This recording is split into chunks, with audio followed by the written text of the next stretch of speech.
ஒரு ஊரில் ஒரு மன்னர் இருந்தார். புத்தி கூர்மை உள்ள ஒரு மன்னர். பொதுவாக மன்னர்களுக்கு சந்தேகம் வந்தால் சபையில் உள்ள சான்றோர்கள்கிட்ட கேட்டு தெரிஞ்சுக்கிறது தானே வழக்கம். ஆனால் இங்கே அப்படி இல்லை. மற்றவங்களுக்கு சந்தேகம் வந்தால் மன்னர்கிட்ட வந்து கேட்டு தெரிஞ்சுக்குவாங்க. அது மாதிரி கேட்டு தெரிஞ்சுக்கிறதுக்காக ஒரு பெரியவர் ஒரு நாள் வந்தார். அவர் கையில் 3 பொம்மைகள் வச்சுருந்தார். 3 ஒரே மாதிரி பொம்மைகள், கொஞ்சம் கூட வித்தியாசம் தெரியல. ஏது இந்த பொம்மைன்னு கேட்டார் மன்னர். எனக்கு வேண்டியப்பட்ட ஒருத்தங்கிட்ட இருந்து இதை வாங்கிட்டு வந்திருக்கிறேன். நான் தான் அவன்கிட்ட இந்த பொம்மையை செஞ்சு கொடுக்க முடியா கேட்டுக்கிட்டேன். அவன் ரொம்ப புத்திசாலி, அவன் தான் இதை செஞ்சு கொடுத்தான். ஆனால் அதில் ஒரு சிக்கல் அப்படின்னார். என்ன பிரச்சனைன்னு கேட்டிருக்காரு இவர். நான் அவன்கிட்ட கேட்டது 3 விதமான பொம்மைகளாக இருக்கணும்னு கேட்டேன். அவன் என்னடான்னா 3 ஒரே மாதிரியாக செஞ்சு கொடுத்துட்டான் அப்படின்னார். அவங்ககிட்டயே கேட்கறது தானே அப்படின்ட்டுருக்காரு இவர். கேட்டேன், அவன் என்ன சொல்கிறான்னா இது 3 ஒரே மாதிரி பொம்மை கிடையாது, 3 விதம், ஒன்றுக்கு ஒன்று வித்தியாசம் இருக்குது. இந்த 3 பொம்மையும் 3 விதமான நண்பர்களுக்கு உதாரணங்கள் அப்படின்னு சொல்கிறான். எனக்கு ஒன்றும் புரியல, அதுதான் உங்ககிட்ட வந்தேன் அப்படின்னார். சரி, அந்த பொம்மைகளை இப்படி கொடுங்க அப்படின்னு வாங்கினார் மன்னர். எடுத்துக்கிட்டு உள்ளே போனார். கொஞ்ச நேரம் கழித்து வெளியில் வந்தார். அதுக்கப்புறம் சொன்னார், இதை பாருப்பா, அவன் சொன்னது சரிதான், 3 விதம் தான். இது இருக்குதே முதல் பொம்மை, இது உத்தமமான நண்பனுக்கு உதாரணம். இந்த 2வது பொம்மை இது மத்தியமமான நண்பனுக்கு உதாரணம். அந்த 3வது பொம்மை இருக்குதே அது மோசமான நண்பனுக்கு உதாரணம். இதை செஞ்சவன் உண்மையிலேயே பெரிய அறிவாளி தான் அப்படின்னாராம்.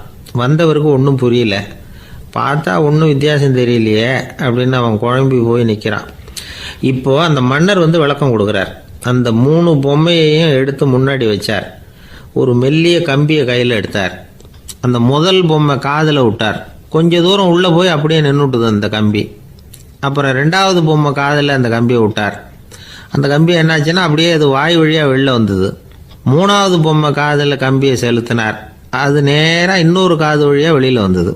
இப்போ இந்த முதல் வகை இருக்குதே, அது மாதிரியான நண்பர்கள் எப்படி தெரியுமா? நம்ம கஷ்டத்தை அவங்கக்கிட்ட சொன்னால் பேசாமல் கேட்டுக்குவாங்க. வெளியில் அதை யாருக்கிட்டையும் சொல்லிகிட்டு இருக்க மாட்டாங்க. வெளியில் தெரியாமல் நமக்கு உதவி பண்ணுவாங்க. செஞ்சுட்டு அதை நான் தான் செஞ்சேன்னு சொல்லிகிட்டு இருக்க மாட்டாங்க. அதுதான் கம்பி ஒரு காது வழியாக போய் உள்ளே நின்றுட்டுது. 2வது பொம்மையில் கம்பி என்னாச்சு, ஒரு காது வழியாக போய் வாய் வழியாக வெளியில் வருது. இது மாதிரியான நண்பர்கள்கிட்ட நாம் கஷ்டத்தை சொன்னால் அதை அவங்க 4 பேர்கிட்ட போய் சொல்லி நமக்காக உதவி கேட்பாங்க. நமக்குன்னு கேட்டு வாங்கி அதை நம்மகிட்ட கொண்டுகிட்டு கொடுப்பாங்க. இவங்க மத்தியமமான நண்பர்கள். 3வது பொம்மையில் ஒரு காது வழியாக செலுத்துகிற கம்பி இன்னொரு காது வழியாக வெளியில் வந்துடுது. இது மாதிரியான நண்பர்கள்கிட்ட நம்ம கஷ்டத்தை சொன்னால் அவங்க காது கொடுத்து கேட்குறது மாதிரி நடிப்பாங்க. அப்படியே இன்னொரு காது வழியாக அதை வெளில விட்டுருவாங்க. அதை பற்றி கவலைப்பட மாட்டாங்க. இதுதான் இந்த பொம்மைகளுக்குள்ளே இருக்கிற வித்தியாசம் அப்படின்னு விளக்கம் கொடுத்தாராம் மன்னர். படிக்கிற பிள்ளைங்கள்லேயும் இது மாதிரி 3 வகை உண்டு.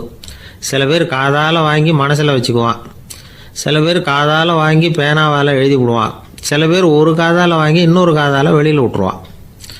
ஒரு பையன் வகுப்பில் ஆசிரியர் பாடம் நடத்தும் பொழுது தலையை வேகமாக ஆட்டி ஆட்டி கேட்பானான். ஏன்டா இப்படி தலையை இப்படி ஆட்டுற அப்படின்னு கேட்டிருக்கான் பக்கத்தில் இருந்தவன். தலையை ஆட்டினா தாண்டா ஒரு காது வழியாக உள்ளே போகிறது, இன்னொரு காது வழியாக வெளியில் வேகமாக வெளில போகும் அப்படின்னானான் அந்த பையன்.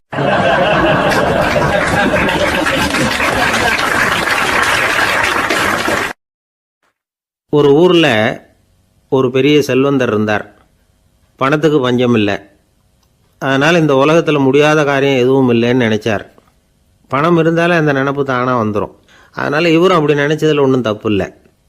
அந்த ஊருக்கு குருநானக் ஒரு தடவை வந்தார். அவருக்கு இந்த செல்வந்தர் ரொம்ப பிரமாதமாக ஒரு வரவேற்பு கொடுத்தார். ஊர் எல்லையிலேயே எங்கள் வீட்டுக்கு விருந்து சாப்பிட்டுட்டு போகணும்னு கேட்டுக்கிட்டார். அவரும் சரின்னு ஒத்துக்கிட்டார். உடனே தன்னுடைய பங்களாவில் ஒரு பெரிய விருந்துக்கு ஏற்பாடு பண்ணார். குருநானக்கை அழைச்சிட்டு வீட்டுக்கு போனார். உட்கார வச்சார். ஐயா, நான் இந்த ஊர்லேயே ரொம்ப பெரிய வசதி உள்ளவன். என்னால் எல்லாம் முடியும். உங்களுக்காக நான் என்ன செய்யணும்னு சொல்லுங்கள். எதுவாக இருந்தாலும் பரவாயில்ல, எவ்வளவு செலவானாலும் பரவாயில்ல, என்னால் செய்ய முடியும். என்ன செய்யணும்னு சொல்லுங்கள், அது போதும், நான் செய்கிறேன் அப்படின்னு நான் ரொம்ப பணிவான். இதை கேட்டதும் குருநானக் சிந்திச்சார் கொஞ்ச நேரம். அதுக்கப்புறம் தன்னோட சட்டை பைக்குள்ளே கையை விட்டு ஒரு பழைய ஊசி ஒன்று எடுத்தார். அந்த செல்வந்தர்கிட்ட கொடுத்தார். இதை பாருங்கள், இவ்வளவு தூரம் நீங்கள் கேட்கறதுனால சொல்கிறேன், எனக்கு நீங்கள் செய்ய வேண்டிய உதவி இதுதான்னார். ஊசியை கையில் வாங்கிக்கிட்டு இதை என்ன செய்யணும்னு சொல்லுங்க அப்படின்னார் அவர். நீங்கள் செய்ய வேண்டியது என்னென்னா, இந்த ஊசியை பத்திரமா வச்சிருக்கணும். நாம் 2 பேரும் இறந்து போனதுக்கு பின்னாடி இன்னொரு உலகத்தில் நாம் சந்திக்கக்கூடிய வாய்ப்பு இருக்குது. அப்போ இந்த ஊசியை என்கிட்ட கொண்டாந்து கொடுக்கணும். இதுதான் நீங்கள் எனக்காக செய்ய வேண்டிய உதவி அப்படின்னார் குருநானக் லேசாக சிரிச்சுக்கிட்டே. இதை கேட்ட உடனே இந்த பெரியவர் முழிக்க ஆரம்பிச்சிட்டார். அது எப்படிங்க, நான் சாகிறப்ப எப்படி இந்த ஊசியை எடுத்துக்கிட்டு இன்னொரு உலகத்துக்கு வர முடியும்னார்.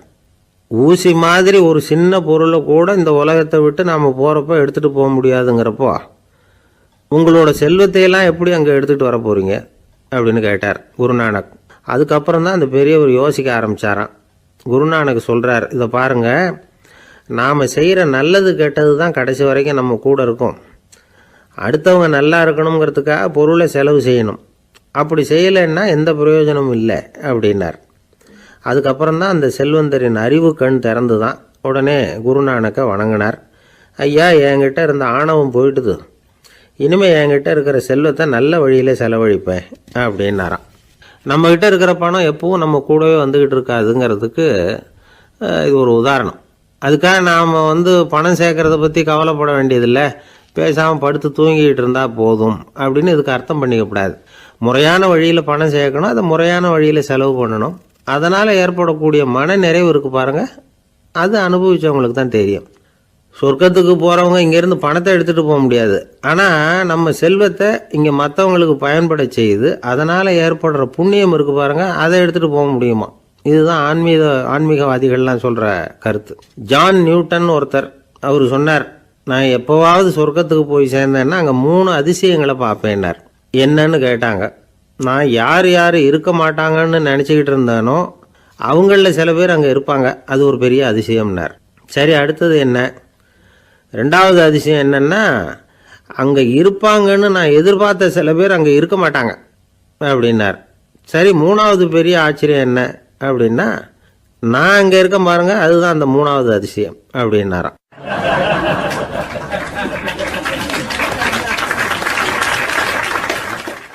இன்பம் துன்பம் இது 2ம் சேர்ந்தது தான் வாழ்க்கை. இது எல்லாரும் சொல்லிகிட்டு இருக்கிற ஒரு உண்மை. அது சரி, இது 2ம் வர்றதுக்கு என்ன காரணம்? துறவி ஒருத்தர் யோசித்து பார்த்துருக்கார். இன்ப துன்பம் தோன்றுவதற்கு முக்கியமாக 6 காரணங்கள் உண்டு அப்படிங்கிறார் அவர். அது என்னங்கிறத நாமளும் தெரிஞ்சு வச்சுக்குவோமே. இப்போ முதல் காரணம் சுயநலம். ஒரு தாயார் தன்னுடைய சுயநலம் கருதி தன்னுடைய மகன் இன்பமாக இருக்கணும்னு ஆசைப்படுறாங்க. மகனும் அப்படியே ஆசைப்படுறான். அதனால் தாயாரின் இன்ப துன்பங்களை பார்த்துட்டு மகனும் இன்ப துன்பம் அடையிறான். அந்த அம்மாவுக்கும் அதே நிலைமை தான். 2வது காரணம் உறவு. நான் துறவியான பிறகு கூட உறவுங்கிற காரணத்தினால தான் தாயாருடைய சுக துக்கங்களை கண்டு நானும் சுக துக்கம் அடைகிறேன். என் தாயாருடைய நிலைமையும் இதுதான் அப்படிங்கிறார் ஒரு துறவி. 3வது காரணம் என்னென்னா அறிமுகம். எனக்கு அறிமுகமான ஒருத்தரை ரயில் நிலையத்தில் சந்திக்கிறேன். அவர் தன்னுடைய பணப்பையை எங்கேயோ தொலைச்சி விட்டு வருத்தப்பட்டுக்கிட்டு இருக்கிறார். நானும் வருத்தப்படுறேன். அந்த சமயத்தில் யாரோ ஒருத்தர் இதுதானே அவங்க பணப்பை அப்படின்னு சொல்லி கொண்டாந்து நீட்டுறார். பணப்பையை தொலைச்சவர் சந்தோஷப்படுறார், நானும் சந்தோஷப்படுறேன். இது அந்த துறவி சொல்கிற அனுபவம். 4வது காரணம் என்னென்னா கருணை. எனக்கு முன்னே தெரியாத ஒருத்தனை யாரோ ஒருத்தன் அடித்து காயப்படுத்தி போடுறான். கருணை காரணமாக நான் அதுக்காக துக்கப்படுறேன். 5வது காரணம் எதையும் நம்புறது. ஒரு பசுமாட்டை ஒரு முரணை அடிச்சுக்கிட்டு இருக்கிறான் அப்படின்னு ஒருத்தர் நம்மகிட்ட சொல்கிறாருன்னு வைங்க, உடனே நான் துக்கப்படுறேன். இன்னொருத்தர் அந்த முரணனை போலீஸ்காரங்க பிடிச்சிட்டு போயிட்டாங்கன்னு சொல்கிறாரு, நான் உடனே சந்தோஷப்படுறேன். 3வதாக ஒருத்தர் முதல் 2 பேரும் சொன்னது பொய்யுங்கிறார். அப்போ நான் இன்ப துன்பம் 2மே இல்லாமல் நிம்மதியாக இருக்கிறேன். இது ஒரு விதம். அடுத்தது 6வது காரணம் என்னென்னா தன்மயமாகுதல். ஒரு நாவல் படிச்சுக்கிட்டு இருக்கிறோம், அதில் வர்ற பாத்திரங்களோட நாம் ஒன்றி போயிடுறோம். அதில் வர்ற பாத்திரங்கள் சிரிச்சுதுன்னா நாமளும் சிரிக்கிறோம், அது அழுதுன்னா நாமளும் அழறோம். அதெல்லாம் அந்த துறவி சொல்கிற அனுபவ உண்மைகள். இன்ப துன்பம் இது 2ம் தோன்றுவதற்கு சுயநலம், உறவு, அறிமுகம், கருணை, எதையும் நம்புறது, தன்மயமாகிறது, இது எல்லாம் தான் முக்கிய காரணம் அப்படின்னு அவர் சொல்கிறார். ஆகக்கூடி ஒட்டு மொத்தமாக யோசனை பண்ணி பார்த்தா பிற பொருள்கள் மீது பற்றுதல் காரணமாக தான் நாம் இன்ப துன்பம் அடையிறோம் அப்படிங்கிறத புரிஞ்சிக்க முடியுது. மனுஷன் இன்ப துன்பம் அடையிறதுக்கு 7வது காரணம் கூட ஒன்று உண்டு அப்படின்னு சொல்லிகிட்டே வந்தார் ஒருத்தர். அது என்ன அப்படின்னு கேட்டோம். அதுதான் சார் இந்த நீங்கள் சொல்லிட்டு வர்ற இன்று ஒரு தகவல்னார். எப்படி சொல்கிறீங்கன்னு கேட்டோம். இன்று ஒரு தகவல் கேட்க ஆரம்பிக்கிறப்போ மனசில் இன்பம், ஆரம்பித்த உடனே இது ஏற்கனவே கேட்ட சமாச்சாரமாச்சே அப்படின்னு நினைக்கிறப்போ துன்பம் அப்படின்னு அதுக்கு ஒரு விளக்கம் கொடுத்தார் அவர்.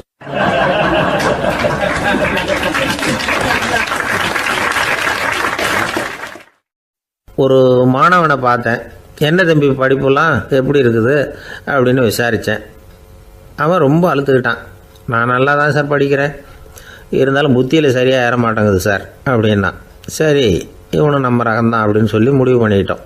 கல்வி கற்கக்கூடிய ஒரு மாணவன் சம்பந்தப்படுற புத்திகள் பல வகை. அதை பற்றி ஒரு பெரியவர் விளக்கி இருக்கிறார். மிருத்து புத்தின்னு ஒன்று இருக்குதான். மிருத்துன்னா மண்ணால் செவுறு கட்டுறோம்ல, மண் சுவரில் ஆணி அடிக்கிறதும் சுலபம், அதை பிடுங்கி எடுக்கிறதும் சுலபம். அது மாதிரி சில பேர் குரு சொல்லி கொடுக்குறத சுலபமாக கேட்டு தெரிஞ்சு வச்சுக்குவாங்க, கொஞ்ச நேரத்தில் சுலபமாக மறந்தும் போயிடுவாங்க. இது மிருத்து புத்தின்னு பேர், மண் புத்தி. தாரு புத்தின்னு ஒன்று உண்டான். தாருன்னா மரம். அதில் பச்சை மரத்தில் ஆணி அடிக்கிறது சுலபம், ஆனால் அதை எடுக்கிறது கஷ்டம்.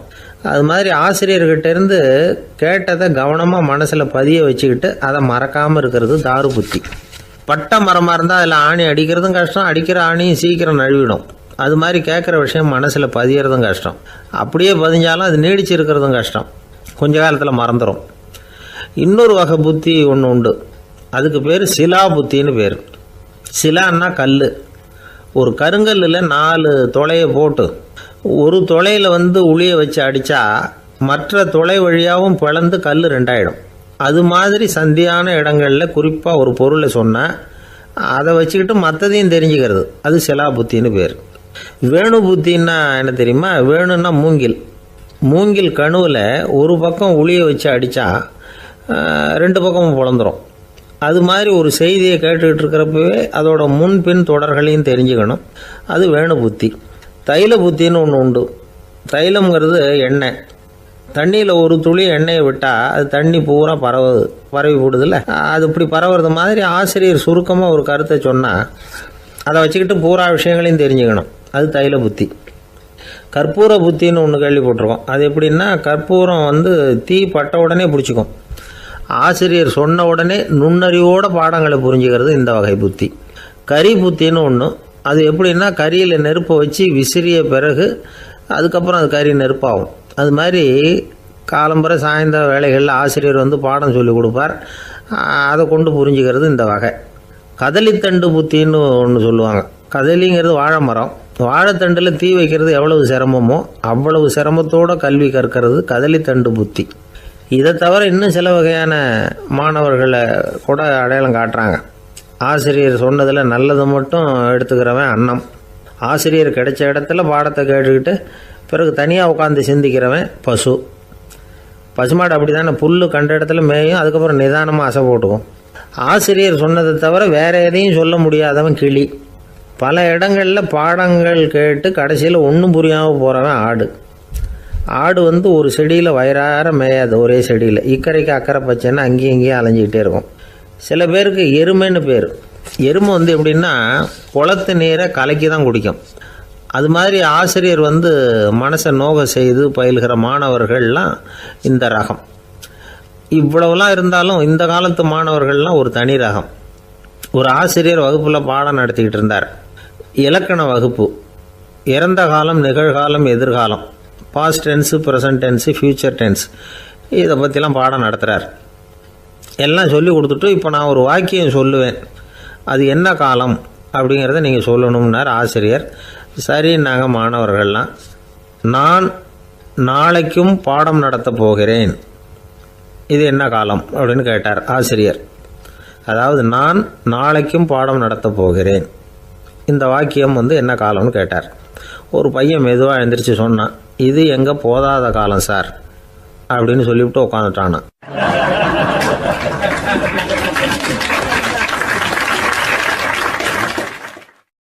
ரெண்டு பேர் சுவாரஸ்யமாக பேசிகிட்டு இருக்கிறப்போ குறுக்க புகுந்து தொந்தரவு பண்ணுறதுக்குன்னே சில பேர் இருப்பாங்க.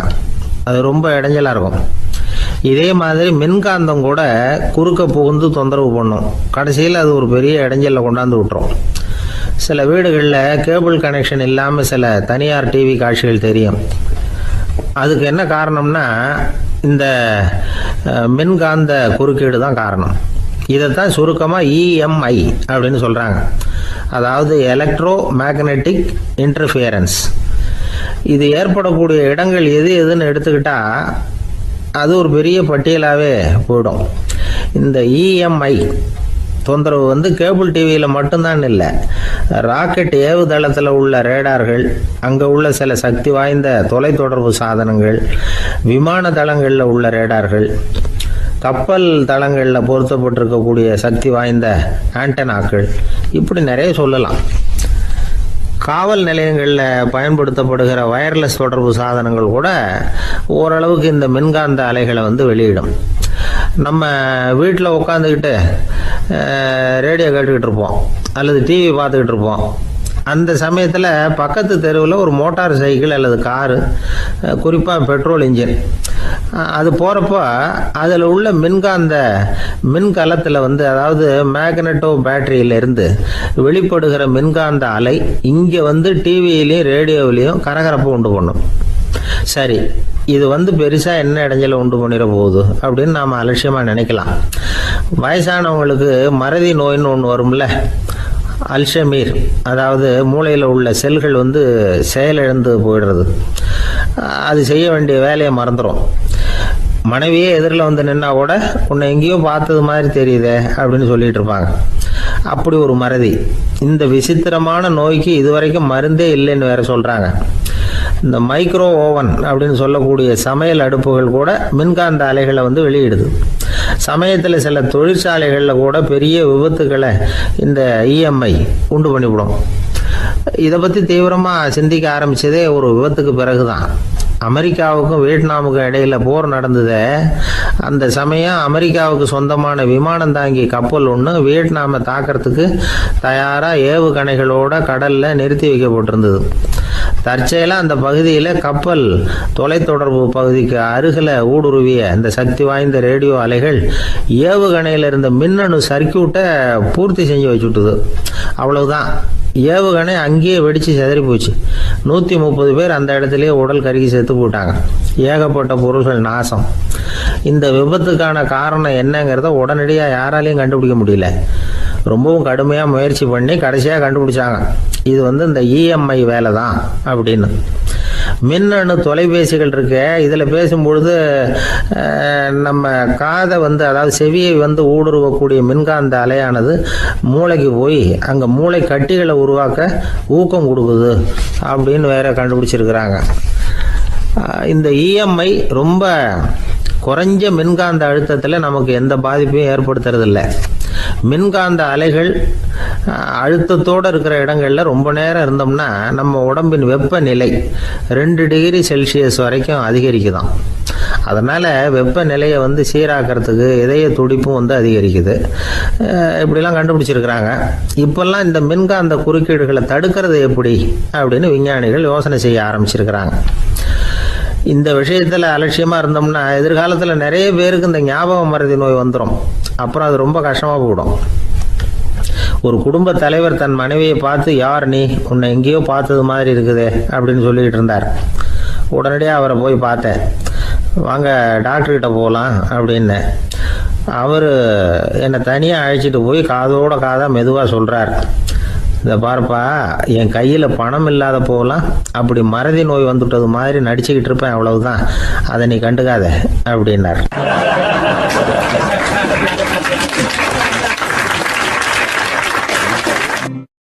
ஒரு கணவன் மனைவி எப்போ பார்த்தாலும் அவங்க 2 பேருக்கும் இடையில சண்டை வந்துக்கிட்டே இருந்தது.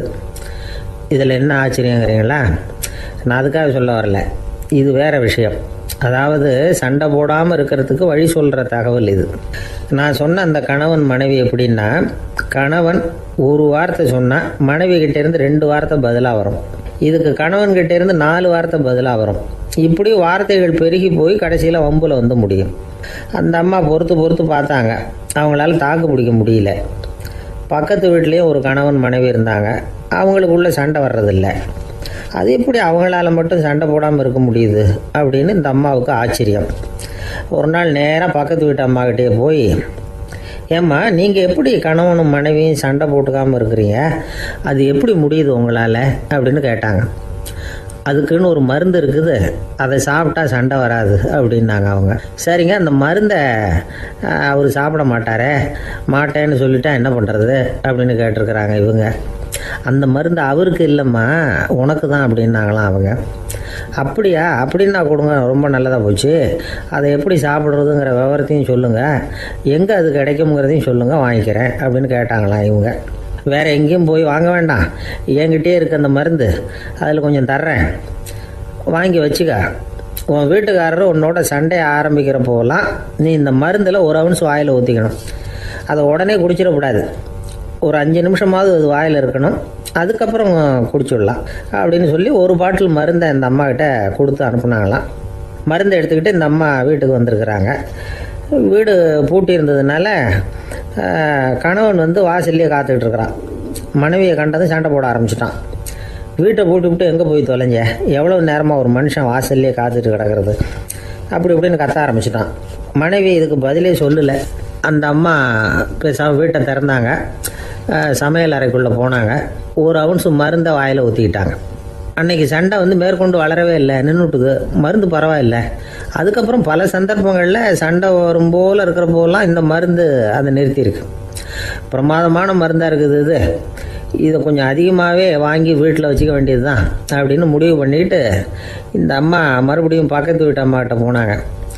எவ்வளவு விலையானாலும் சரி, நான் காசு கொடுத்து வாங்கி வச்சுக்கிறேன், எந்த கடையில் இருக்குது இந்த மருந்து சொல்லுங்க அப்படின்னு கேட்டாங்க.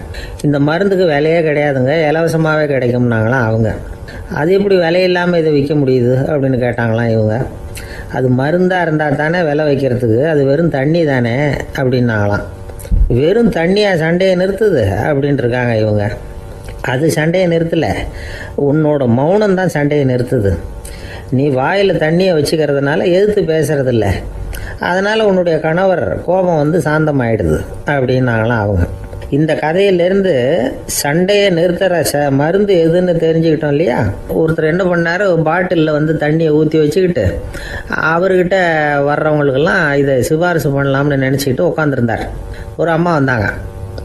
இதை கேட்டுவிட்டு இதையே ஒரு மருந்து மாதிரி கொடுக்கலாம்ங்கிறது அவர் முடிவு. அதனால் பாட்டிலில் தண்ணி அடித்து வச்சுக்கிட்டு அதில் கலருக்காக என்னத்தையோ ஒரு ஜீரகம் அது மாதிரி எதையாவது கலந்து வச்சுக்கிட்டு ஒரு மருந்து மாதிரி ஒரு பாவனையில் வச்சுக்கிட்டு உட்காந்துருக்காரு. யாராவது வீட்டில் சண்டைன்னா என்கிட்ட வாங்க மருந்து தரேன்னு. ஒரு அம்மா வந்தாங்க. எனக்கும் என் வீட்டுக்காரருக்கும் அடிக்கடி சண்டை வருதுங்க அப்படின்ட்டுருக்காங்க. கவலைப்படாதம்மா, நான் ஒரு மருந்து தரேன்னு சொல்லி வீட்டுக்குள்ளே போய் ஒரு பாட்டில் எடுத்து வந்து கொடுத்தாரு. பாட்டிலில் இருக்கிறது என்னங்கிறத சொல்லிவிட்டா அது பேரில் மரியாதை வராது இல்லையா, அதனால் சொல்லலை. அந்த அம்மா வாங்கிட்டு போனாங்க. 4 நாள் கழித்து திரும்பி வந்தாங்க. என்னம்மா வீட்டில் சண்டை நின்று போச்சான்னு கேட்டிருக்காரு இவர். அங்கே நின்று போச்சுங்க, இப்போ உங்ககிட்ட ஆரம்பமாக போகுதுன்னாங்களாம். என்னம்மா அப்படின்ட்டுருக்காரு அவர் பயந்து போய். பின்ன என்னங்க, நீங்கள் என்ன மருந்து கொடுத்துருக்குறீங்க என்னங்க அப்படின்னாங்களாம் கோபமாக. அது வெறும் தண்ணி தானே அப்படின்ட்டுருக்காரு இவர். தண்ணியாக இது நல்லா பாருங்கள் அப்படின்னு அந்த பாட்டிலில் நீட்டினாங்களாம். இவர் வாங்கி பார்த்துருக்காரு. அப்புறம் தான் விஷயம் புரியுது அவருக்கு.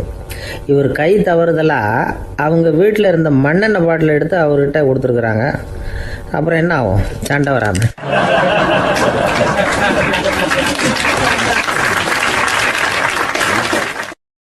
லோகமானிய பாலகங்காதர திலகர் இருந்தார்ல, அவருக்கு 15 வயசுலேயே கல்யாணம் நடந்துதான். மனைவி பேர் தபிபாய். ரொம்ப பெரிய குடும்பத்து பொண்ணு, நல்ல குணம். அவங்க குடும்பம் நடத்திக்கிட்டு இருக்கிறாங்க. அந்த காலத்தில் திருடர்கள் பயம் அதிகம். இந்த காலத்தில் மட்டும் என்னன்னு கேட்குறீங்களா, நீங்கள் கேட்குறது நியாயம்தான். இருந்தாலும் இந்த காலத்து திருடனுக்கும் அந்த காலத்து திருடனுக்கும் ஒரு முக்கியமான வித்தியாசம் உண்டு. அதாவது அந்த காலத்து திருடன்லாம் நியாயம் அநியாயம் பார்க்குறது உண்டு, இந்த காலத்தில் அப்படி பார்க்குறது இல்லை. அந்த காலத்தில் திருட வர்றவங்கள்ட்ட கூட ஒரு தார்மீக உணர்வு உண்டாம். அதாவது அப்போ உள்ள கொள்ளைக்காரங்க எதை களவாடினாலும் சரி, அரிசியை மட்டும் களவாடுறது இல்லையா, அப்படி ஒரு கொள்கை. அதனால் பாருங்கள், அந்த காலத்து பெண்கள் வந்து நகை நட்டுகளை பத்திரமா வைக்கணும்னா பெட்டியில் வைக்கிறது இல்லை, அரிசி பானையில் போட்டு வச்சு விடுறது. இப்போல்லாம் பேங்க்கில் வந்து சேஃப்டி லாக்கர்னு இருக்குல்ல, அது மாதிரி அந்த காலத்தில் வந்து சேஃப்டி லாக்கருங்கிறது அரிசி பானை. இந்த வளையல், மூக்குத்தி, தோடு இப்படி எதுவாக இருந்தாலும் அதில் போட்டு பத்திரமா வச்சுருவாங்க. திருடன் வந்து அரிசி பானை பக்கம் போகிறதில்ல. ஏன்னா சாப்பிட்ற விஷயத்தில் கை வைக்கக்கூடாது, அது பாவம் அப்படின்னு அவன் நினைக்கிறான். திலகரோட மனைவி தபிபாயும் அதே மாதிரி தன்னுடைய ஆபரணங்களை ஒரு அரிசி பானைக்குள்ளே போட்டு மூடி வச்சுருந்தாங்களாம். இப்படி இருந்தப்போ ஒரு நாள் ஒரு பிச்சைக்கார பொண்ணு வீடு வீடாக பிச்சை கேட்டுக்கிட்டே வந்திருக்குது. திலகர் வீட்டுக்கும் வந்து தர்மம் போடுங்க தாயே அப்படின்னு தான் அந்த பொண்ணு. அந்த அம்மா தபிபாய் காதில் இது விழுந்திருக்கு. உடனே கை நிறைய அரிசி அள்ளிக்கிட்டு வந்து போட்டிருக்கு. பாத்திரத்தில் அரிசியை போட்டதுக்கு அப்புறம் தான் தெரியுது பளிச்சுன்னு கண்ணில் படுது. அதாவது அந்த அம்மாவோட வைர மூக்குத்தி ஒன்று அரிசியோடு சேர்ந்து அந்த பிச்சைக்கார பொண்ணு பாத்திரத்தில் போய் விழுந்துட்டுது. இந்த அம்மாவுக்கு மனசுக்குள்ளே குழப்பம், என்ன இப்படி ஆகிட்டுதே, மூக்குத்தி போயிட்டுதே, பிச்சை பாத்திரத்துலேருந்து அதை எப்படி எடுக்கிறது அப்படின்னு தயக்கம். வாயை திறந்து அதை கேட்குறதுக்கும் கூச்சம். திண்ணையில் உட்காந்துருந்த திலகர் இவ்வளவையும் பார்த்துக்கிட்டு இருக்கிறார். மனைவியின் மனசுக்குள்ளே நடக்கிற மௌன போராட்டத்தை அவர் நல்லா புரிஞ்சுக்கிட்டாராம். மனைவியை பார்த்து சொன்னாராம், தபிபாய், இது வந்து தெய்வ சம்மதம். அவளுக்கு சேர வேண்டிய மூக்குத்தி அவகிட்ட போயிட்டுது. பிச்சை பாத்திரத்தில் விழுந்த மூக்குத்தியை எடுக்க வேணாம் அப்படின்னாராம். சரின்னு சொல்லிவிட்டு மேற்கொண்டு எதுவும் சொல்லாமல் அந்த அம்மா வீட்டுக்குள்ளே போயிட்டாங்களாம். இந்த காலத்துலலாம் அது மாதிரி நடக்குமா? வெறும் அரிசியை போட்டுவிட்டு விவகாரம் பண்ணிகிட்டு இருக்க மாட்டோமா? ஒரு பெரிய மனுஷன் வீட்டுக்கு ஒரு பிச்சைக்காரன் வந்தான். ஐயா, நாங்கள் பிச்சைக்காரங்கள்லாம் சேர்ந்து ஒரு சங்கம் வச்சுருக்குறோம், அதுக்கு நிதி சேர்க்குறோம், அதுக்கு ஒரு 100 ரூபா கொடுத்தீங்கன்னா எங்களுக்கு பெரிய உதவியாக இருக்கும் அப்படின்னானா. அதெல்லாம் ஒன்றும் கொடுக்க முடியாது போ அப்படின்னாரான் அவர். அப்படின்னா ஒரு 50 ரூபாயாவது கொடுங்களேன் அப்படின்ட்டுருக்கான். அதுவும் முடியாதுன்னு சொல்லிவிட்டார். 25 ரூபா அப்படின்ட்டுருக்கான். எதுவும் முடியாது அப்படின்னாரான். சரிங்க, இவ்வளோ பெரிய வீட்டுக்கு வந்துட்டு வெறுங்கையோடு திரும்புறது நல்லா இருக்காது, அதனால் சும்மா ஒரு 1 ரூபா மட்டுமாவது கொடுங்க அப்படின்ட்டுருக்கான் அவன். ஒரு பைசா கூட என்கிட்ட கிடையாது அப்படின்னு விட்டாரான் இவர். அப்படின்னா நீங்கள் ஒரு காரியம் பண்ணுங்களேன் அப்படின்னானா அவன். என்ன செய்யணும் அப்படின்ட்டுருக்கார். எங்கள் சங்கத்தில் நீங்களும் ஒரு மெம்பராக சேர்ந்துருங்க அப்படின்னானா.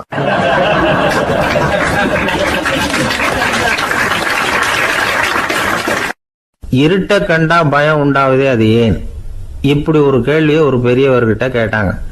அதுக்கு அவர் பதில் சொல்றார், மனிதனுடைய ஆதிகால வாழ்க்கையில தொற்றிக்கொண்ட பயம் இது வந்து வேரூன்றி இருக்குது, இன்னமும் போகல. 50,000 வருஷங்களுக்கு முன்னாடி மனுஷன் வந்து குகைகளில் வாழ்ந்தான். பகல்ல பயம் இருக்காது, ராத்திரியில மிருகங்கள் தாக்கும், கொல்லும், நிம்மதியா தூங்க கூட முடியாது. அதனால இந்த மனுஷனுக்கு இரவுன்னா மரணம், பயம் அப்படின்னு பழகி போச்சு. மனிதர்களுடைய எல்லா மனசையும் சேர்த்து மொத்தமா ஒரு மனசு உண்டு. மனிதர்களுடைய நினைவு இந்த மொத்த மனசுல பதிஞ்சிருக்கு, பரவுது. இந்த மொத்த மனசுல இருட்டு பற்றிய பயம் வந்து பதிந்து நீடிக்குது அப்படிங்கிறார் அவர். இந்த காலத்துல இரவை வந்து பகலாக்கிறதுக்கு எவ்வளவோ விளக்குகள்லாம் வந்தாச்சு. ராத்திரியிலேயும் மிருகங்கள் வந்து தாக்குங்கிற நிலைமை இல்லை. பாதுகாப்பான வீடுகள், விலங்குகளும் விலகி போயிட்டு, விலங்குகள்லாம் விலகி போயிட்டு, வீடுகளும் பாதுகாப்பா இருக்குது. சரி, இருந்தாலும் அந்த பழங்கால பயம் வந்து இருட்டு பயம் இன்னமும் மனுஷனை விட்டு போகல. இன்னொரு விஷயம் என்னன்னா, இருட்டிலேருந்து வெளிச்சத்துக்கு வராத மனிதர்கள் இன்னைக்கு அதிகம்.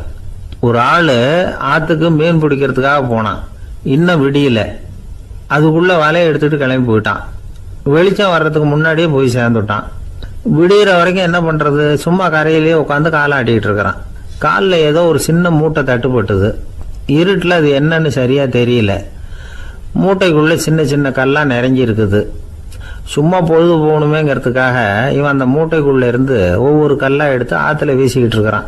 விடிகிற வரைக்கும் வேற வேலை இல்லைங்கிறதுனால எப்படி செஞ்சுக்கிட்டே உட்காந்துருக்கிறான். கிழக்க மெதுவா வெளிச்சம் தெரிய ஆரம்பிச்சது. பொழுது விடியறதுக்கான அறிகுறி. இதுக்குள்ள அந்த மூட்டையில இருந்த எல்லா கல்லையும் எடுத்து வீசி எறிஞ்சுட்டான். கடைசியா ஒரே ஒரு கல் மட்டும்தான் கையில பாக்கி இருந்தது. வெளிச்சம் வந்ததும் அந்த கல்லை பார்த்தான், அப்படியே திகைச்சு போயிட்டான். அடடா, இது வரைக்கும் தெரியாம தப்பு பண்ணிட்டோமே அப்படின்னு நினைச்சான். ஏன் தெரியுமா, அவன் கையில இருந்தது வெறும் கல் இல்ல, விலை வசந்த ரத்தன கல். அது இருட்டுல என்னன்னு புரியாததுனால மூட்டையில இருந்த எல்லா ரத்தன கல்லையும் ஆத்துல வீசி எறிஞ்சிருக்கிறான். இப்போ அவனுக்கு அழுகையே வந்துடும் போல இருந்தது. வாழ்க்கையை வந்து வசதி ஆக்கிக்கிறதுக்கான வாய்ப்பு அவனுக்கு இருந்தது, இருந்தாலும் இருட்டுல அதை இழந்துட்டான். அந்த வகையில அவனுக்கு கொஞ்சம் அதிர்ஷ்டம் இருந்திருக்குது. அதாவது ஏதோ ஒரு வகையில இருந்திருக்குது. அதனாலதான் அந்த கடைசி கல்ல எரியறதுக்குள்ள வெளிச்சம் வந்துட்டுது. பல பேருக்கு அந்த அளவு கூட அதிர்ஷ்டம் வர்றதில்லை. எல்லாத்தையும் வீசினதுக்கு அப்புறம் தான் வெளிச்சம் வரும். என்னன்னு விவரம் தெரியாமலே எழுந்திரிச்சு வந்துருவாங்க. வாழ்க்கைங்கிறது ஒரு பெரிய புதையல். அதை புரிஞ்சிக்காம வந்து மனுஷன் வந்து அதை வீசி எரிஞ்சுக்கிட்டு இருக்கான் அப்படிங்கிறது தான் பெரியவங்க கருத்து. சில பேருக்கு புரிஞ்சுக்கிற நேரம் வரும், அதுக்குள்ள வாழ்நாள்லாம் ஓடி போயிருக்கும். அதுக்கப்புறம் என்ன பண்றது? நம்மால் ஒருத்தன் கையில் ஒரு சின்ன பையோட வந்துகிட்டு இருந்தான். பை உள்ள ஏகப்பட்ட நகைகள், ரத்தன கல் எல்லாம் இருக்கு. வந்துகிட்டு இருந்தவன் திடீர்னு அந்த பையை அப்படியே ஒரு குளத்துல வீசி எறிஞ்சுட்டான். மகான்கள் தான் இப்படி பற்று இல்லாம இருப்பாங்க. என்னங்க இது, விலை மதிப்புள்ள அந்த பையை இப்படி குளத்துல வீசி எறிஞ்சுட்டீங்களே, இதுக்கு என்ன அர்த்தம் அப்படின்னு கேட்டார் அவன் கூட வந்தவர். அவன் மெதுவா இவர் காதோட காதா சொல்றான், ஒரு போலீஸ்காரர் பின்னாடி வந்துகிட்டு இருக்கிறார், அவர் போனதுக்கு அப்புறம் இதை எடுத்துக்குவேன் அப்படிங்கிறான்.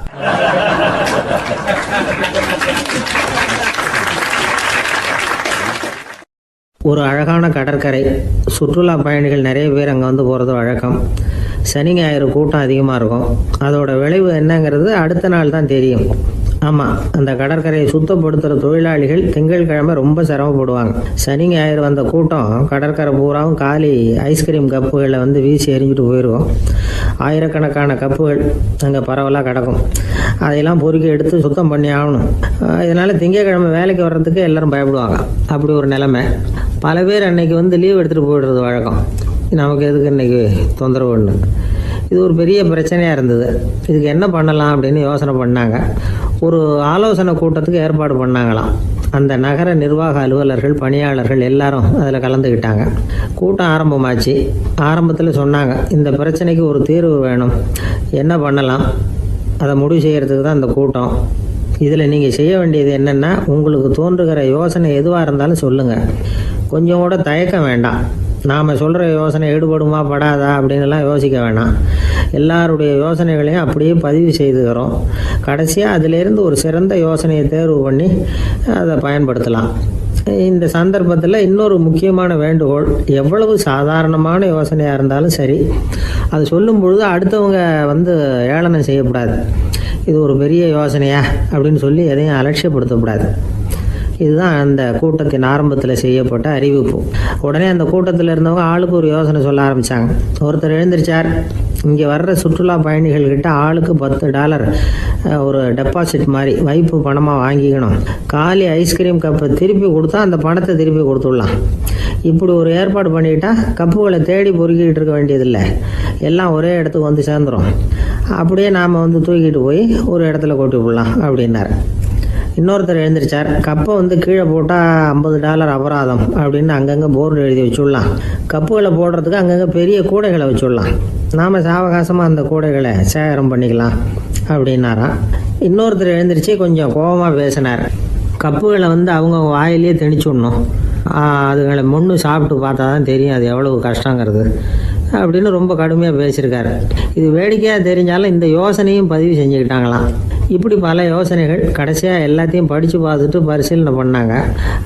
அப்புறம் தான் யோசனை வந்தது. இவர் வேடிக்கையாக சொன்னது, கப்புகளை அவங்கவுங்க வாயிலே திணிச்சு சாப்பிட சொல்லணும், அதுதான் தண்டனைன்னார்ல, ஏன் அப்படி சாப்பிட்றது மாதிரியே கப்புகளை தயார் பண்ண என்ன அப்படின்னு சிந்திக்க ஆரம்பித்தாங்களாம். ஆகா, அதுதான் சரின்னு ஒரு முடிவுக்கு வந்தாங்க. அதுலேருந்து உருவானது தான் இந்த வேஃபர் கப்ஸ். ஐஸ்கிரீமை சாப்பிட்டு முடிச்சதும் கப்பையும் சாப்பிட்டுடலாம். கோன் ஐஸ்கிரீம் சாப்பிட்றோம்ல, அதுதான். அமெரிக்காவில் மியாமி கடற்கரையில் ரொம்ப காலமாக இருந்துக்கிட்டு வந்த குப்பை பிரச்சனைக்கு இப்படி தான் ஒரு தீர்வு வந்து தான். இதுலேருந்து நாம் புரிஞ்சிக்க வேண்டியது என்னென்னா, நாம் அன்றாட எத்தனையோ பிரச்சனைகளை சந்திக்கிறோம், அதுக்கெல்லாம் தீர்வு உண்டு. அது எங்கே ஒளிஞ்சிருக்குன்னு கண்டுபிடிக்கணும். அந்த யோசனையையும் நல்லா தீவிரமாக யோசிக்கணும். யார் என்ன யோசனை சொன்னாலும் அதை வந்து அலட்சியப்படுத்தக்கூடாது. அக்கறையோடு கவனிக்கணும், அதை யோசித்து பார்க்கணும். ஒரு அம்மா தன்னோட வீட்டுக்காரரை ஒரு மனநல மருத்துவர்கிட்ட அழைச்சிட்டு வந்தாங்களாம். டாக்டர், இவருக்கு கோன் ஐஸ்கிரீம் பிடிக்கல, பேப்பர் கப்பில் இருக்கிற ஐஸ்கிரீம் தான் வேணும்னு அடம் பிடிக்கிறார் அப்படின்னாங்களாம். அது ஒன்றும் தப்பு இல்லையேன்னாராம் டாக்டர். இதுக்கு அந்த அம்மா சொன்னாங்களாம், இவர் கப்பு ஐஸ்கிரீம் வாங்குறதுல தப்பு இல்லை டாக்டர், பிரச்சனை அது இல்லை. அப்புறம் வேற என்னன்னு கேட்டிருக்காரு, வாங்கினதும் ஐஸ்கிரீமை கீழே கொட்டிவிட்டு அந்த பேப்பர் கப்பை மட்டும் விரும்பி சாப்பிட்றார், அதனால தான் உங்ககிட்ட அழைச்சிட்டு வந்தேன் அப்படின்னாங்களாம்.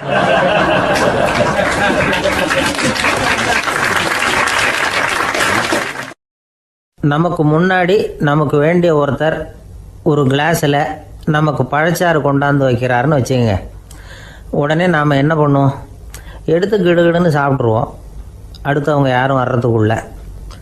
அதை விட்டுட்டு அதை கொண்டாந்து வச்சவர்கிட்டயே அதோட விலை என்ன அப்படி இப்படின்னு நான் கேட்டுக்கிட்டு இருப்போம். நாம் கேட்க மாட்டோம். ஆனால் காந்திஜி அப்படி கேட்டாராம். எப்போ தெரியுமா, 1935. அந்த வருஷம் மே மாதத்தில் ஒரு நாள் காந்திஜி டெல்லியில் இருக்கிறார். அப்போ அவருக்கு 2 டம்ளர் மாம்பழச்சாறு கொண்டாந்து கொடுக்குறாங்க. அதை வாங்குறார். இதோட விலை என்ன அப்படின்னு கேட்டார் காந்திஜி. யாருக்கிட்ட கேட்டாருன்னா மனுபென் காந்திகிட்ட கேட்குறார். அவங்க தான் கொண்டாந்து கொடுக்குறாங்க. காந்திஜிக்கு உதவி செய்கிறதுக்காக அவர் கூடவே இருந்தவங்க அவங்ககிட்ட தான் கேட்குறாரு. காந்திஜி சும்மா வேடிக்கைக்காக இப்படி கேட்குறாருன்னு நினச்சிட்டாங்க அந்த அம்மா. அதுவும் இல்லாமல் அதோட விலையை கேட்டால் காந்திஜி நிச்சயமாக அதை சாப்பிட மாட்டார் அப்படிங்கிற பயம் வேறு. அதனால் அந்த அம்மா பதில் எதுவும் சொல்லாமல் கம்முன்னு இருந்துட்டாங்க. கொஞ்ச நேரம் ஆச்சு. அந்த பழச்சாறு வச்ச இடத்துல அப்படியே இருக்குது. வச்ச இடத்துல வச்சபடியே இருக்குது. காந்திஜி அதை சாப்பிடவே இல்லை. மனுபென் காந்தி பார்த்தாங்க. மெதுவாக காந்திஜிக்கிட்ட போய் அதை சாப்பிடுங்களேன் அப்படின்னாங்க. பழச்சாறு விலை என்னன்னு கேட்டேன். அதுக்கு பதில் இல்லை. அது முதல் தப்பு. பதிலை எதிர்பார்த்திருந்தும் அதை பற்றி விசாரிக்கலை. அது 2வது தப்பு.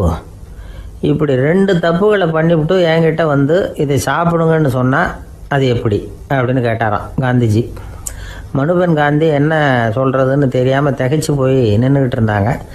காந்திஜி தொடர்ந்து சொன்னாராம், இப்போ என் முன்னாடி வச்சிருக்கிற இந்த பழச்சாறு விலை சுமாராக ஒரு ₹1/2 இருக்கும். அது அந்த காலத்து மதிப்பு. இந்த பழச்சாறு இல்லாமல் கூட என்னால் இருக்க முடியும்.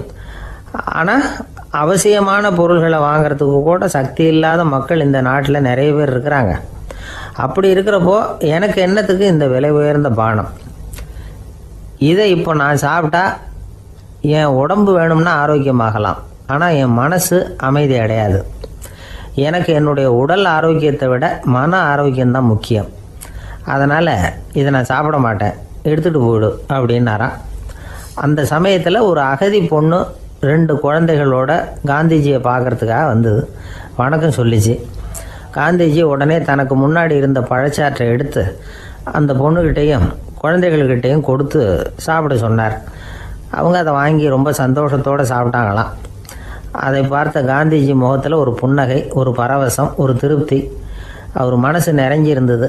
அப்போ அவர் சொன்னாராம், ஆண்டவன் எனக்கு எப்பவும் சரியான சமயத்தில் கை கொடுப்பாருங்கிறது அதுக்கு இதுதான் அத்தாட்சி. நான் ஒரு இக்கட்டான சூழ்நிலையில் இருக்கிறப்ப கூட கடவுளின் கருணையால் அந்த சூழ்நிலை என்னை பாதிக்கலை. என் கூட இவ்வளவு நாள் பழகியும் கூட இங்கே இருக்கிறவங்க எனக்கு அதிக விலை உள்ள பழரசத்தை கொடுத்தாங்க. ஆனால் சரியான நேரத்தில் அதை சாப்பிட வேண்டியவங்களை என்கிட்ட அனுப்பி வச்சு என்னை சந்தோஷப்படுத்தினார் கடவுள். அவருக்கு நன்றி அப்படின்னாராம் மகாத்மா காந்தி. உடல் ஆரோக்கியத்தை விட மன ஆரோக்கியம்தான் எனக்கு முக்கியம்னு சொன்னார் பாருங்கள். அதை நாம் எல்லாரும் மனப்பூர்வமாக இன்றைக்கி சிந்திச்சு பார்க்கணும். இந்த காலத்தில் எல்லாரும் அப்படியா நினைக்கிறாங்க? எனக்கு தெரிஞ்ச ஒருத்தர் இருந்தார். தினமும் காலையில் ஒரு காஃபி சாப்பிட உட்கார்ற நேரத்தில் பக்கத்து வீட்டுக்காரர் வந்து சேருவார் கரெக்டாக. உடனே அவரும் தனக்குன்னு வந்திருக்கிற காப்பியை எடுத்து மனப்பூர்வமாக பக்கத்து வீட்டுக்காரர்கிட்ட கொடுத்துருவார்.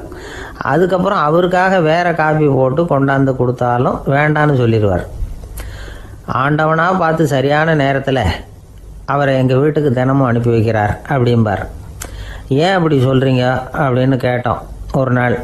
அதுக்கு அவர் சொல்கிறார், எனக்கு என்னோட உடல் ஆரோக்கியம்தான் முக்கியம். இதை கடவுள் புரிஞ்சுக்கிட்டு எங்கள் வீட்டு காப்பியை சாப்பிட்றதுக்கு தினமும் அடுத்த வீட்டுக்காரனை அனுப்பி வைக்கிறார் அப்படின்னார் அவர்.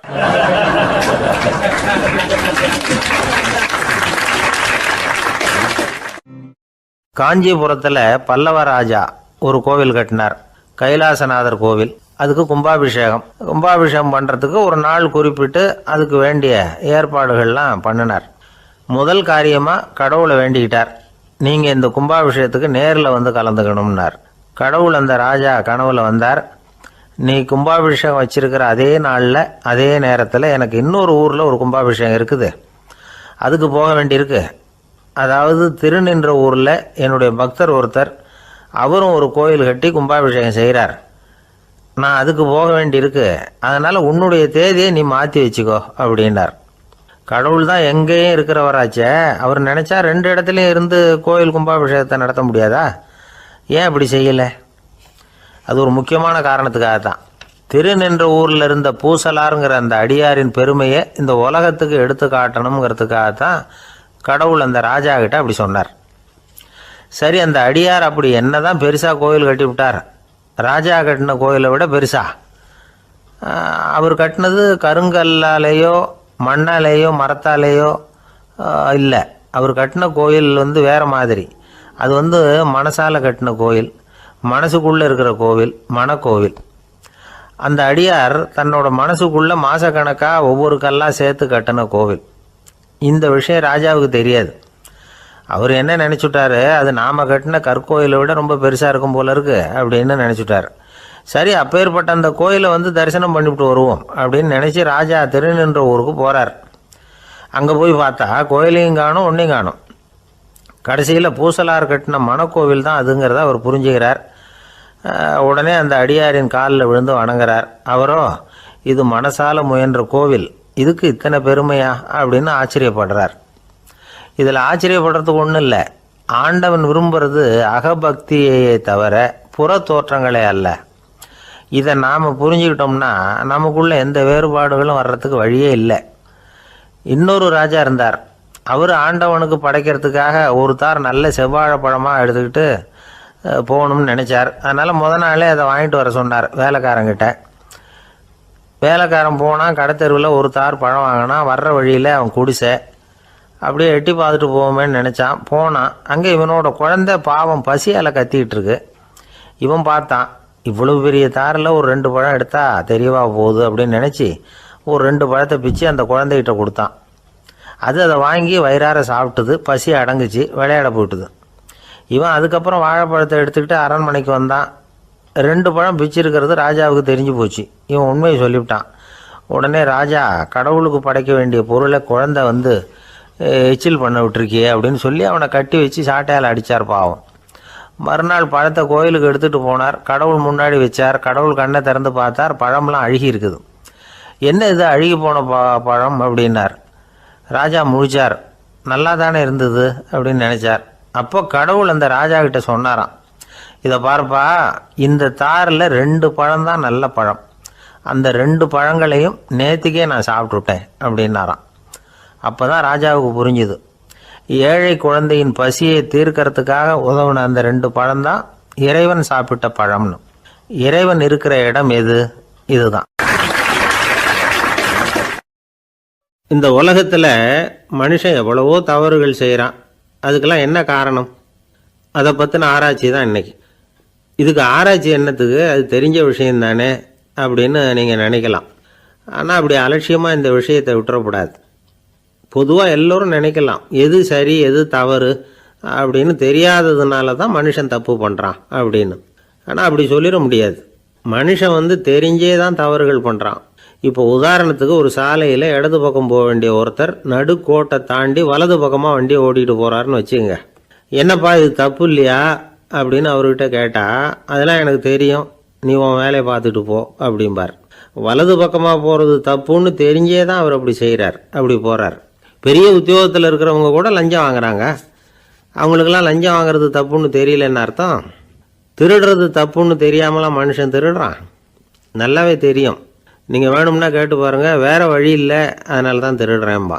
திருடுறது ஒரு புண்ணியமான காரியம்னு திருடனே கூட சொல்ல மாட்டான். திருடுறது தவறுங்கிறது திருடனுக்கு தெரியும் அப்படிங்கிறத விளக்கிறதுக்காக ஒரு பெரியவர் ஒரு கதை சொன்னார். அதாவது 2 திருடர்கள் 2 பேரும் சேர்ந்து ஒரு வீட்டுக்கு போய் ஒரு 10,000 ரூபாயை திருடிட்டு வந்துடுறாங்க. ஒரு காட்டு வழியாக வந்துக்கிட்டு இருக்கிறாங்க. இன்னும் விடியல. 2 பேருக்கும் தூக்கம் கண்ணை சுற்றுது. சரி, இப்படியே ஒரு மரத்தடியில் படுத்து தூங்குவோம், காலையில் விடிஞ்சதும் இந்த பணத்தை 2 பேரும் பங்கு போட்டுக்குவோம் அப்படின்னு முடிவு பண்ணுறாங்க. அதே மாதிரி படுத்து தூங்குறாங்க. நடு ராத்திரியில் ஒரு திருடன் முழிச்சிக்கிறான். விடிகிற வரைக்கும் காத்துக்கிட்டு இருந்தால் 5,000 ரூபா தான் கிடைக்கும், இப்போவே கம்பி நீட்டினா 10,000 ரூபா கிடைக்கும் அப்படின்னு யோசித்து பார்த்துட்டு ஒரு முடிவுக்கு வந்தான். மெதுவாக அந்த 10,000த்தையும் சுருட்டிக்கிட்டு அடுத்தவனுக்கு தெரியாமல் ஓடி போயிட்டான். விடியுது. அடுத்தவன் எழுந்திரிச்சு பார்க்குறான். பணத்தையும் காணலை, பாகஸ்தனையும் காணலை. இந்த திருடன் அந்த திருடனை திட்டுறான், திருட்டு பய, அயோக்கிய பய, இப்படி அநியாயமாக கிளப்பிட்டு போட்டானே அப்படிங்கிறான். இதுலேருந்து என்ன தெரியுது? தெரியாமல் எடுத்துக்கிட்டு போகிறது திருட்டு, அயோக்கியத்தனம், அநியாயம் அப்படிங்கிறது இவனுக்கு தெரிஞ்சிருக்குது. அதனால தான் அடுத்தவனை பார்த்து இப்படி திட்டுறான். அதனால் தெரியாததுனால மனுஷன் தவறு பண்ணுறான்னு சொல்கிறது சரியில்லை. அப்படின்னா மனுஷன் பண்ணுற தவறுகளுக்கு உண்மையான காரணம் தான் என்ன? இதே சந்தேகம் அர்ஜுனனுக்கும் வந்துதான். அதனால தான் அவன் பகவானை பார்த்து கேட்குறான், மனுஷன் தன் விருப்பத்துக்கு விரோதமாக ஏதோ ஒரு சக்தியினால பலாத்காரமாக இழுக்கப்பட்டது மாதிரி பாவம் பண்ணுறானே, அந்த சக்தி என்ன அப்படின்னு கேட்குறான். இதுக்கு பகவான் பதில் சொல்கிறார், காமமும் குரோதமும் தான் அந்த சக்திகள், அதாவது ஆசையும் சினமும், இது ரெண்டும் உன்னுடைய எதிரிகள் அப்படிங்கிறத புரிஞ்சுக்கோ அப்படிங்கிறார். இன்னமும் நுணுக்கமாக பார்த்தா காமத்தினுடைய மறு உருவங்கள் தான் குரோதமும் லோபமும். ஆசை நிறைவேறலைன்னா குரோதம், அதாவது கோபம். ஆசை நிறைவேறிட்டதுன்னா லோபம், அதாவது பேராசை. பாவத்தை கண்ட்ரோல் பண்ணணும்னா அதுக்கு மெயின் சுவிட்ச் எது அப்படிங்கிறது இப்போ தான் தெரியுது. அதுக்கு மனுஷன் தெரிஞ்சே தான் தவறு பண்ணுறான் அப்படின்னு பேசிக்கிட்டோமே. அதுக்கு ஒரு உதாரணம், ஒரு ஆள் ஹோட்டலில் சாப்பிட போனான், சாப்பிட்டு முடித்தான், எழுந்திரிச்சு முதலாளிகிட்ட பில்லை கொடுத்தான், காசை கொடுக்கல. முதலாளி பணம் கொடுன்னு கேட்டார். இவன் என்கிட்ட பணம் இல்லைன்னா. முதலாளி கொஞ்சம் கூட அலட்டிக்கல, உள்ளே இருந்து ஒரு ஆளை கூப்பிட்டார். இவனை கூப்பிட்டுட்டு போய் இட்லி மாவாட்ட சொல்லுன்னார். இவனும் கவலைப்படாமல் உள்ளே போயிட்டான். அப்போது அழைச்சிட்டு போகிற ஆள் கேட்குறான், ஏன் சார் சாப்பிட்றதுக்கு முன்னாடி காசு இல்லைங்கிறது உங்களுக்கு தெரியாதா அப்படின்னு கேட்குறான். தெரியும், காசு இல்லைங்கிறதும் தெரியும், காசு இல்லாமல் சாப்பிட்டா மாவாட்டணுங்கிறதும் தெரியும் அப்படின்னா அந்த ஆள். அப்படின்னா நீங்கள் உங்கள் வீட்லேயே சாப்பிட்ருக்கலாமே அப்படின்னு கேட்குறான் அவன். அதுக்கு இவர் சொல்கிறாரு, அது எப்படி, அங்கே சாப்பிட்டாலும் நான் இதே வேலையை தானே செய்ய வேண்டியிருக்கும் அப்படின்னாராம்.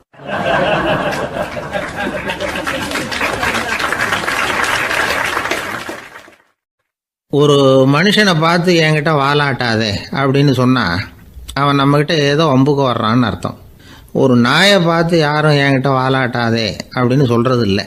ஏன்னா நாய் வாலாட்டுனா அது நம்மக்கிட்ட தன்னுடைய நன்றியை தெரிவிக்கிறதாக நினச்சிக்கிட்டு இருக்கிறோம். ஆனால் அது அப்படி இல்லை அப்படின்னு சொல்கிறாங்க அது சம்பந்தமான நிபுணர்கள். ஒரு நாய் தன்னுடைய வாலை இந்த பக்கமும் அந்த பக்கமுமா இப்படியும் அப்படியும் ஆட்டிக்கிட்டு இருந்தா அது பதட்டத்தில் கூட இருக்கலாம். நாய் நட்பாக இருந்தாலும் வாலாட்டும், ஆத்திரத்தில் இருந்தாலும் வாலாட்டும், கோபத்தில் இருந்தாலும் வாலாட்டும், குழப்பத்தில் இருந்தாலும் வாலாட்டும், மகிழ்ச்சியாக இருந்தால் கூட அது வாலாட்டும். அதை நாம் தப்பாக புரிஞ்சுக்கிட்டு அதுக்கிட்ட போய் மாட்டிக்கக்கூடாது. நாயை பற்றி எனக்கு நல்லா தெரியும் அப்படின்னு சொல்கிறவங்க கூட அதுக்கிட்ட கடி வாங்கிட்டு நிற்கிறது உண்டு. நிபுணர்கள் என்ன சொல்கிறாங்க தெரியுமா, எப்போவுமே நாய்கள் திடீர்னு கடிச்சு விடுறதில்ல, கடிக்கிறதுக்கு முன்னாடி சில அறிகுறிகளை காட்டும். அதை சரியாக புரிஞ்சுக்கிட்டோம்னா தப்பிச்சிக்கலாம். ஒரு வீட்டுக்கு போகிறீங்க, அங்கே புதுசாக ஒரு நாயை பார்க்குறீங்க, உடனே அதுக்கிட்ட போய் குனிஞ்சு சிரிச்சுக்கிட்டே அது தலையில் தட்டுறீங்க. இது ரொம்ப தப்பான்.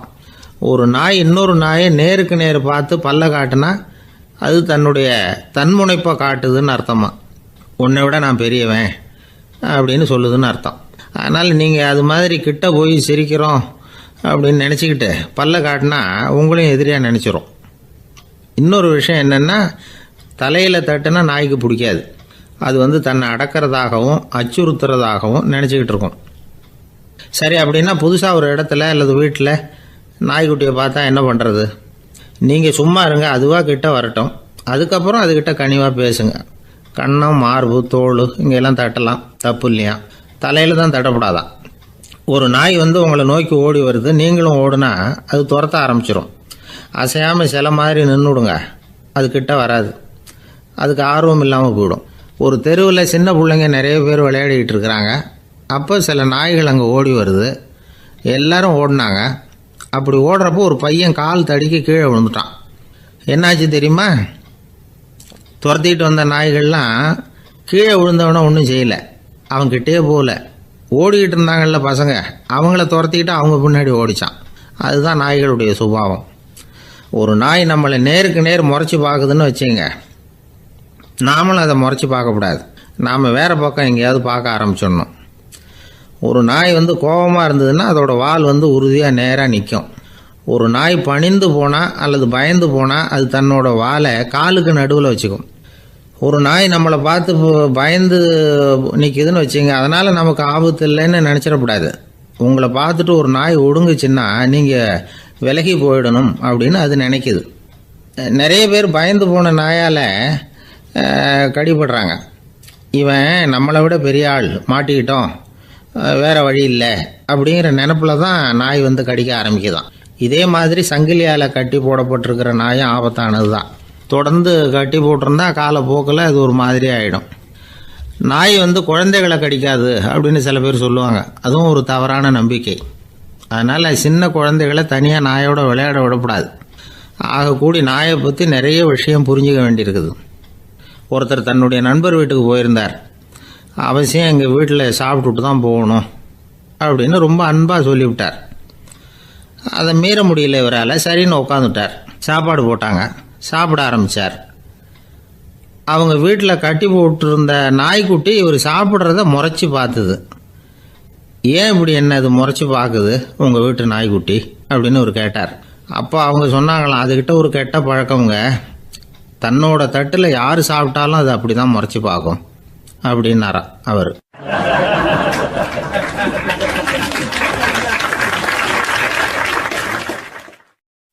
வயிறு பசிக்குதேங்கிறது சிலரோட கவலை, வயிறு பசிக்க மாட்டேங்குதே அப்படிங்கிறது சில பேரோட கவலை. ரெண்டு விதமான கவலைக்கும் வயிறு தான் காரணமாக இருக்குது. வயிறு பசிச்சதுன்னா அது இயற்கை, வயிறு பசிக்கலைன்னா அது வியாதி. ஆனால் பசியையும் நாம் பசிப்பிணி அப்படின்னு தான் சொல்லுவோம். என்ன காரணம்? வியாதியை போக்க வேண்டியது எவ்வளவு முக்கியமோ அதை விட முக்கியம் பசியை போக்க வேண்டியது. ஒரு சமுதாயத்தில் பசிப்பிணியே இருக்கக்கூடாது. அதுதான் நல்ல சமுதாயம். பசியை போக்கணும்னா சாப்பாடு போடணும், பசியின்மையை போக்கணும்னா வைத்தியம்தான் பண்ணணும். இது சம்பந்தமாக எவ்வளவோ ஆராய்ச்சிகள் நடக்குது, நிறைய மருந்து கண்டுபிடிச்சிருக்கிறாங்க. நம்ம உடம்புல பசியை தூண்டக்கூடிய பகுதி எது, இதை முதல்ல தெரிஞ்சுக்கணும் இல்லையா? நாம் சாப்பிட்ற ஆகாரம் செரிக்கிறதுக்கு எது காரணம் தெரியுமா? நம்ம மூளையோட பின்பகுதி தான் அதுக்கு காரணமாக இருக்குதாம். மூளையின் பின்பகுதியில் நரம்பு செல்களால் ஆன 2 வகையான ஆரக்சின்கள் தான் பசியை உண்டாகுது அப்படின்னு கண்டுபிடிச்சிருக்கிறாங்க.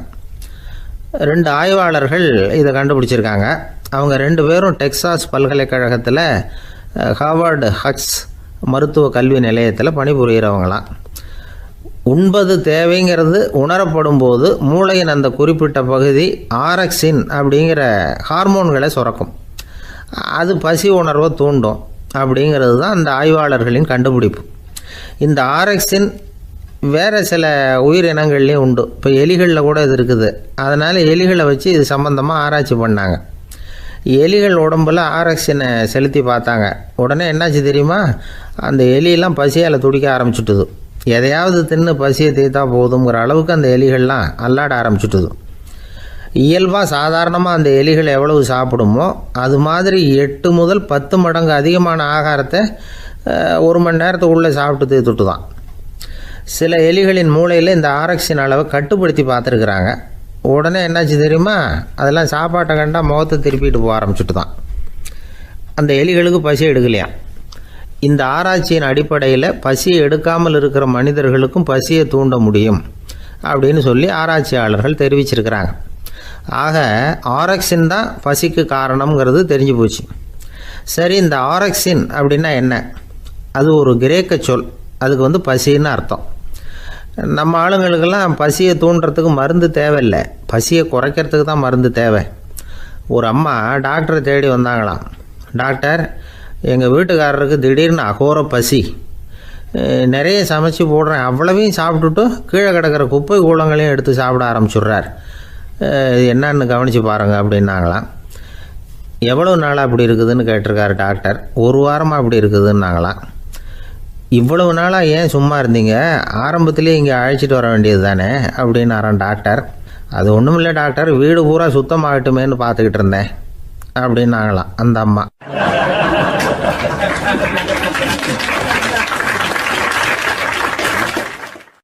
ஒருத்தர் ஓடி வந்தார். இன்னொருத்தரை பார்த்து, சார் உங்கள் சைக்கிளை ஒரு நாள் இரவல் கொடுங்களேன், பக்கத்து ஊருக்கு போயிட்டு வர வேண்டியிருக்கு அப்படின்னார். இவர் சைக்கிளை கொடுத்து பத்திரமா கொண்டுகிட்டு போங்கன்னார். சார், இதை பத்திரமா கொண்டு போகிறேன், கவலையே வேணாம், ஏன்னா இது உங்களோட சைக்கிள் அப்படின்னு நான் நினைக்கல, என்னோட சைக்கிளாக நினைக்கிறேன் அப்படின்னார். அதுக்கப்புறம் தான் இவருக்கு உண்மையாகவே பயம் வந்துட்டுது.